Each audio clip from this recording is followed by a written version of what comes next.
Oh boy. Parfait. Donc, mesdames et messieurs, voici donc Momodora 4, Reverie Under the Moonlight. C'est une course entre SNeeaaky et tohloo, any % normal, sur PC. Êtes-vous prêts? Alright. On va vous compter, les gars. Donc, vous êtes prêts à commencer? Oui. Donc, dans 3, 2, 1, go!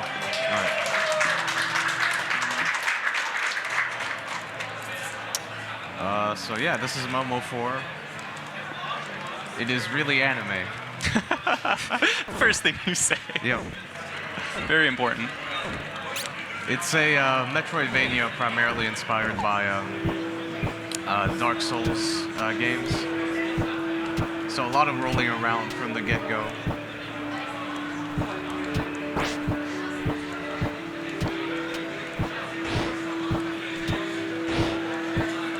Rolling around is your fastest form of movement, so I'm going to try to be rolling around as much as I can.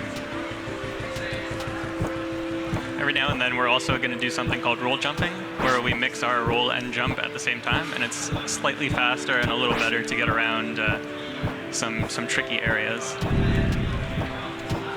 We're playing on normal, so we don't have a lot of hit points. Usually on easy you can kind of run into the bosses and nothing really matters, but on normal you really have to worry about your health. There's a lot of places you can get poisoned. The imps are pretty random at times. They can either throw knives or grenades. They're just horrible, and the whole start can be just an awful mess. You can also actually use something called the roll jump. The roll jump is basically a roll and a jump at the same time. And the input you have to do for it is actually frame perfect as well. And that allows you to sort of, instead of jumping up a platform, you can just do a roll jump to go on top of it, which is a little bit faster.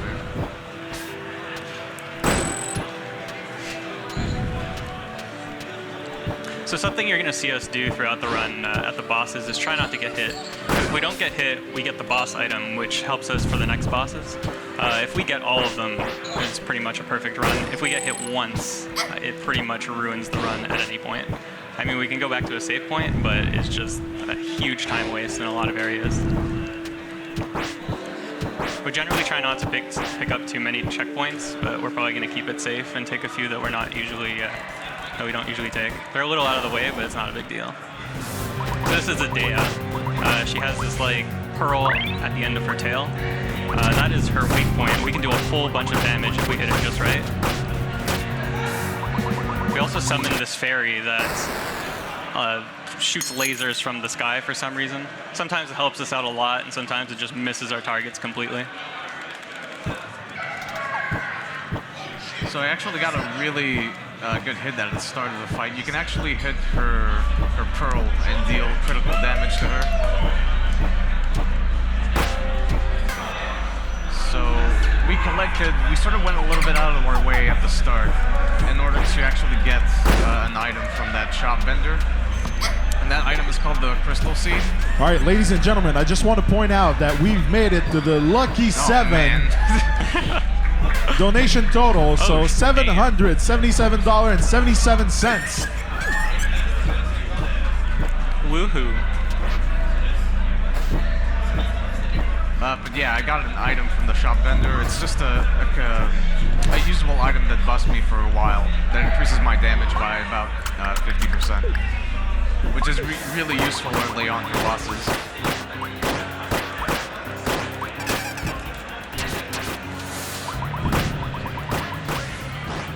Oh my god, please!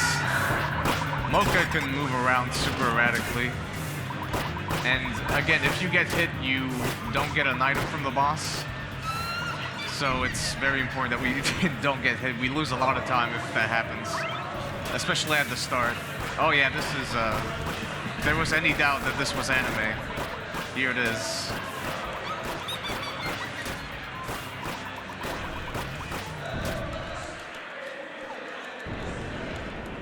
Oh man, I got the dive at the last second. Ah, dang, dude. I also almost poisoned myself. So Lubella can dive and it wastes about 15 seconds. It's really good.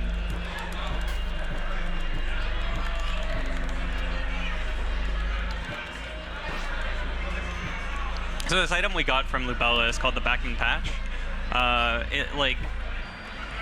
It sort of drops these things called Backmans, which are kind of a staple of the Momodora series, on our enemies. It shoots a whole bunch of them, and it does a whole hell of a lot of damage.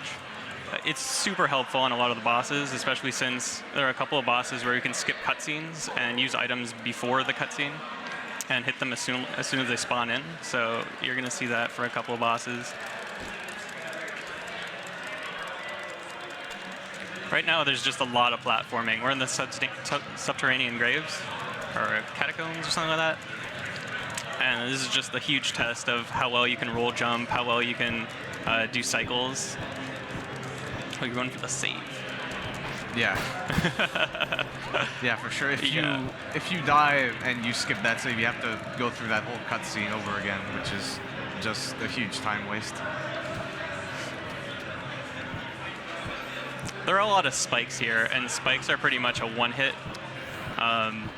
It can get pretty dangerous in a couple of areas, especially if you're not really certain about how your character moves.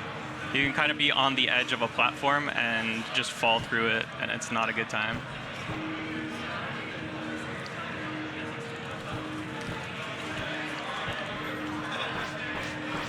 So we're coming over here to get the garden key, which is going to get us into the Sacred Ordalia Grove a little later into the game. It's just sort of giving us a head start after we beat this next boss.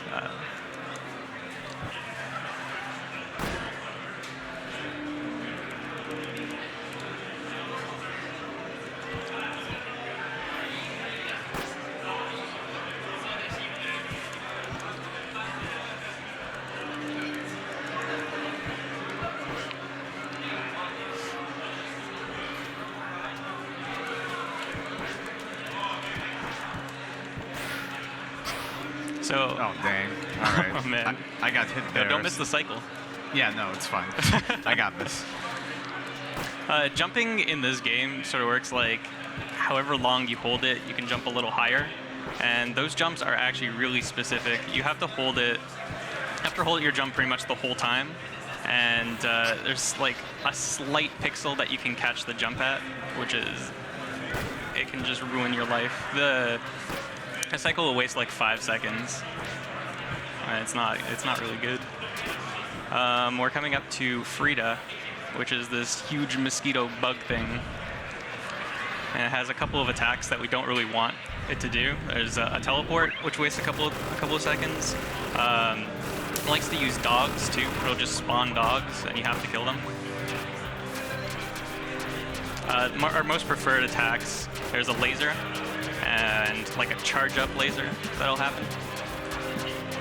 And those just let us wail on it as much as possible. We take a pretty safe strat here, because if we try to get up close and melee Frida, Frida just likes to teleport.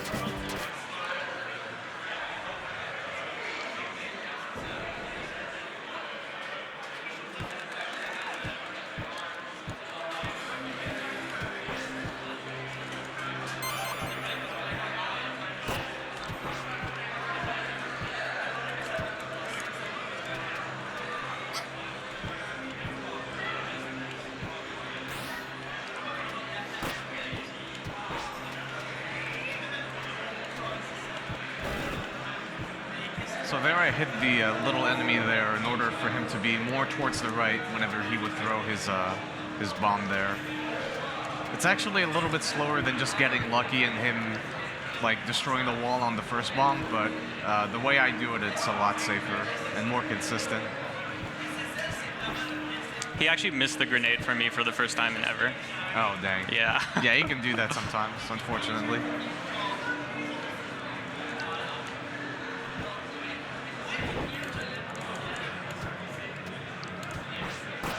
Oh, that's not good.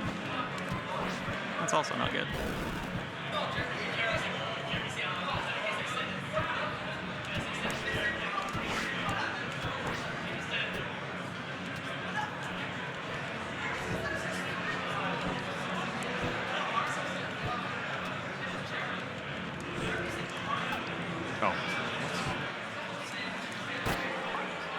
So over here, we're about to meet our good friend Lubella again. and she's a lot more difficult. There's actually a huge risk of dying to her here, just because there's so much going on. Things can get kind of ridiculous. So there's nothing much you can do about her diving. If she dives, you lose about 15 seconds or so.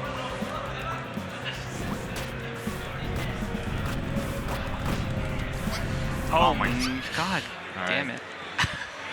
I tried to roll out of the way of... Oh my god, really? Did I not? Wait, what? Yeah, I didn't hit the save. I thought I did. Aww. Yo, that's rough. Yeah. Oh well. So after we sort of die to Lubella, we unlock a really cool mechanic in the game, which is the cat. We use the cat a lot because the cat is really fast. And the cat can't use usable items, so it's not really that helpful for a lot of the bosses. But for getting around areas, it's probably the best way for us. We end up getting the cat sphere once we get out of this area. That'll let us switch from human form to cat form. So we'll be doing that a lot just to do a lot of our platforming.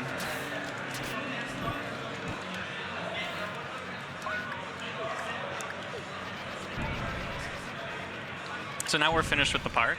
And one of the things in this game is we need to pick up crest fragments. If we get 4 of them, we're allowed to get into Karst City, which is where we're supposed to have an audience with the Queen of Karst. Right now we have 1 crest fragment, and we have to go pick up another one that's going to allow us to warp around from bell to bell. So each of them gives us a different ability. The one behind Frida allowed us to charge up our arrows a lot quicker. With the teleportation, we're going to end up using it a lot just to get from areas that would take a while for us to run back and forth from.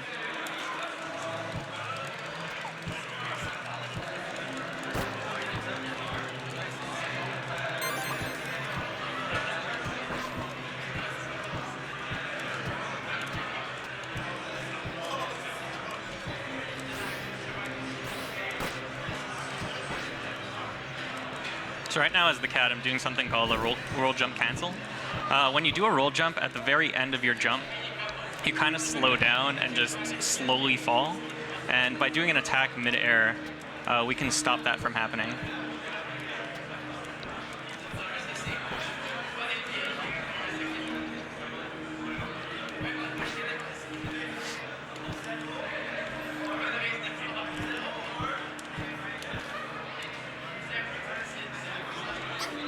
This is a mini boss.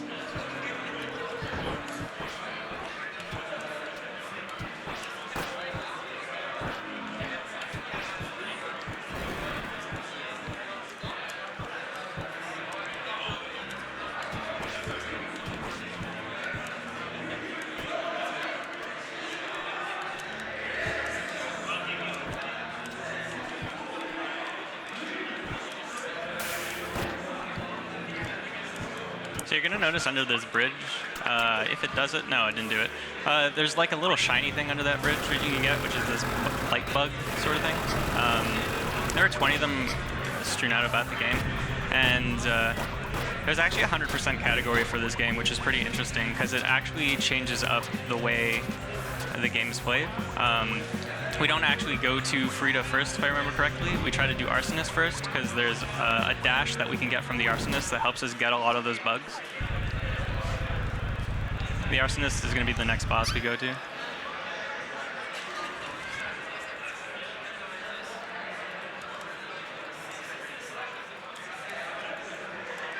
Also, cats can't climb ladders.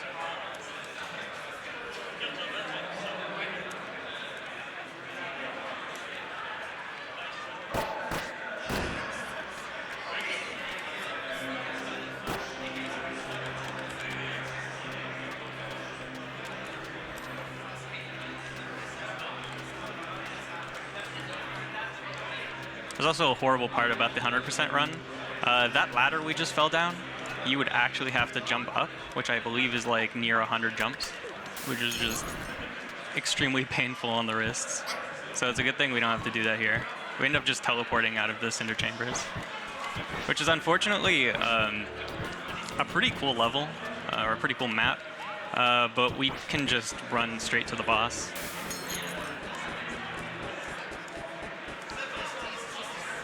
So this is Arsonist. Arsonist is kind of random in how it attacks. It can either try to whip us, there's like a little fire attack that it can use, and then it can teleport around, and that's the teleport. And it's really annoying because you have to dodge it, and you can't stand anywhere near it because the fire just comes out of it. But we can stagger her.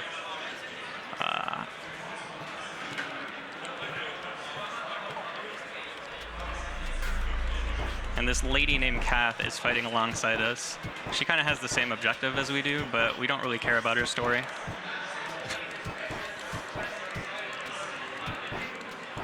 She's gonna try to talk to us here, and we're just gonna say no, and she's gonna get really sad.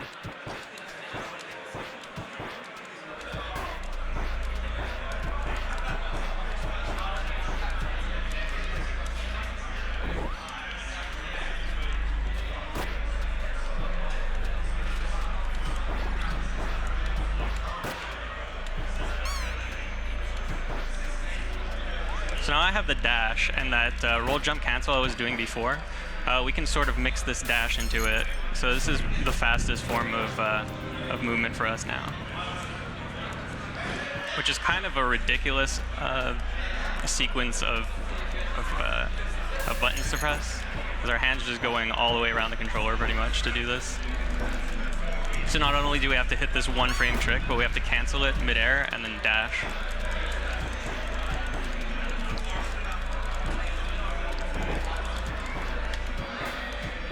So that was Setiard. She really likes cats, so she talked to us because we were a cat. And, oh, that's the wrong teleport. She gave us a key to the monastery so that we can fight Partner Fennel, who is probably one of the cooler bosses in this game, but unfortunately, we kind of just destroy her really quickly. She's got a lot of really cool attacks, and she's probably one of the only bosses, other than the last boss, with multiple forms. And just like really beautiful animations, but you'll see.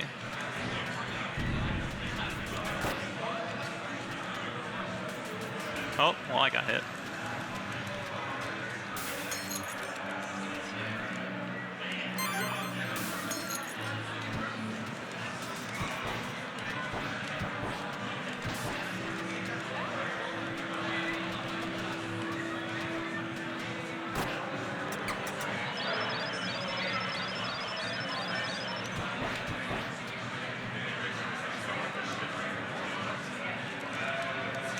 The crest fragment you get after killing her allows you to basically, before when we charged our arrows, we would do this like 3-shot. That was really helpful. But now we can charge it past that, and it sort of shoots like a flurry of arrows, which can do a ton of damage, especially a little later once we get the heavy arrows.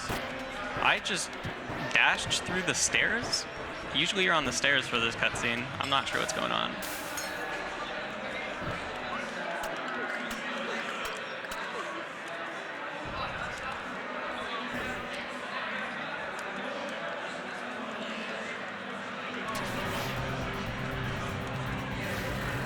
So in the Royal Pinacoteca, it's one of the few places that we get to see most of. This has a lot of really challenging platforming, mostly because there are a bunch of skeletons around that, like, there are magic skeletons, and these skeletons with these like broadswords that do an insane amount of damage,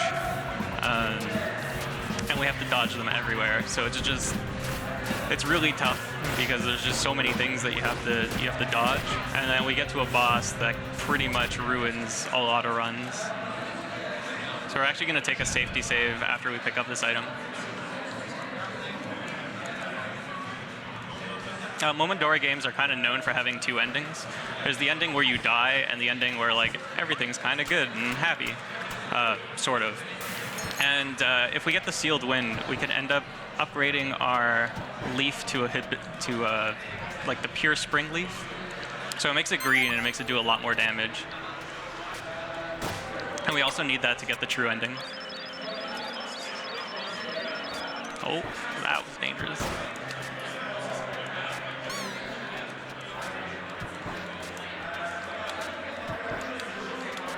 This boss that I'm coming up to now is Lupiar and Magnolia. Lupiar is really annoying. She has armor, so we can't use arrows on her. And she can also move very unfavorably in this fight. Oh, that's not... Wow, okay, and I died.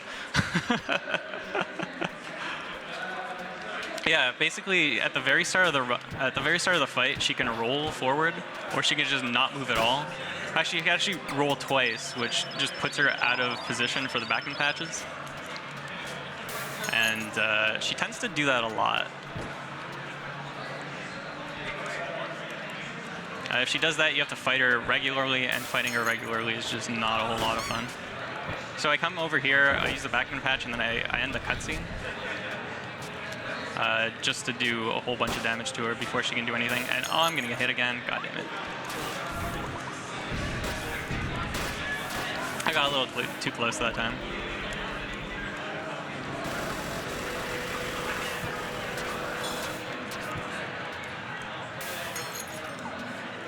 But yeah, basically you don't really want to get hit by her because you get one of the most powerful items, or at least for your quiver, called the heavy arrows, and it just does a ton of damage to the final boss. It actually lets us get a bunch of 1 cycles against it.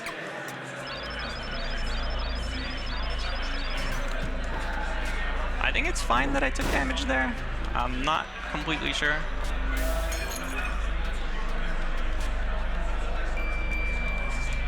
No, okay, it's not fine that I took damage there.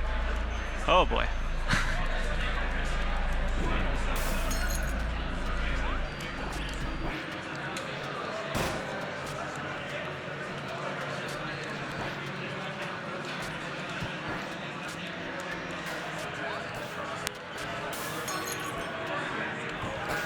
Yeah, Lupiar and Magnolia is one of the roughest bosses in this game. Partially because you can't actually hit Lupiar with any of your arrows, which are like a really important component of your damage output. So you sort of have to rely on backman patches in order to actually do like most of the damage to her.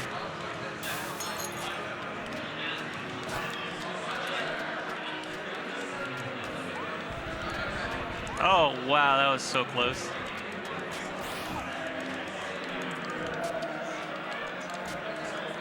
I kind of messed up by not staggering Magnolia at the start of the fight. So he just instantly teleported away from me. And the teleport, I don't know how long it lasts, so it's kind of dangerous. Even if you jump around, you can just end up landing on Magnolia. But now I have the heavy arrows, so everything should be pretty good.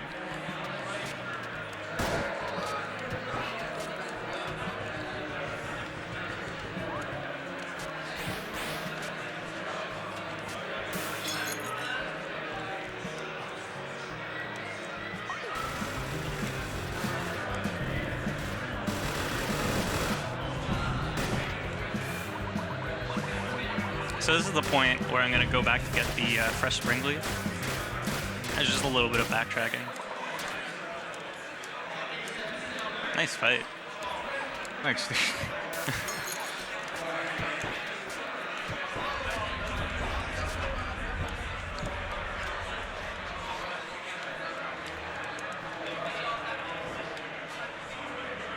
Oh, don't hit me. Ah, there we go.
there's Kath.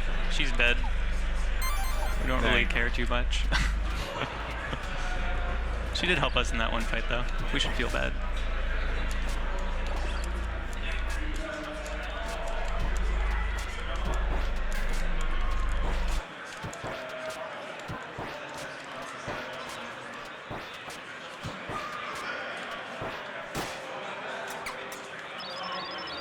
Aw.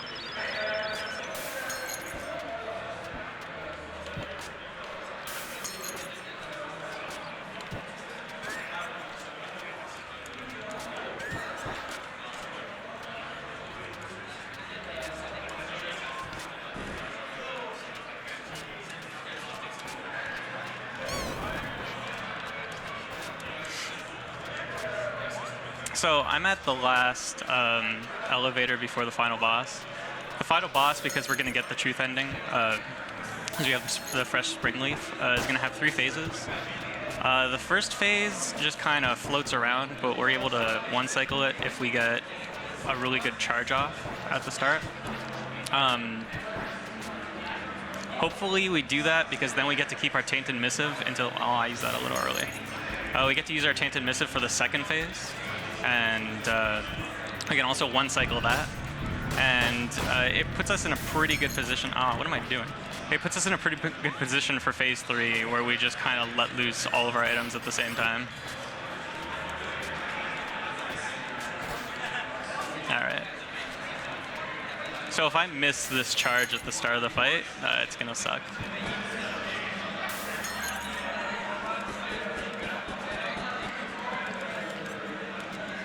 All right.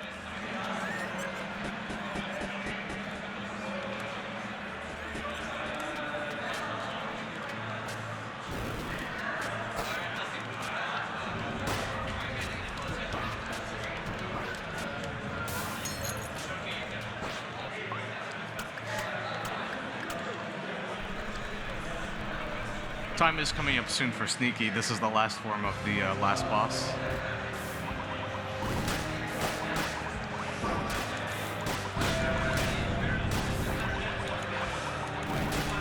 And that's time.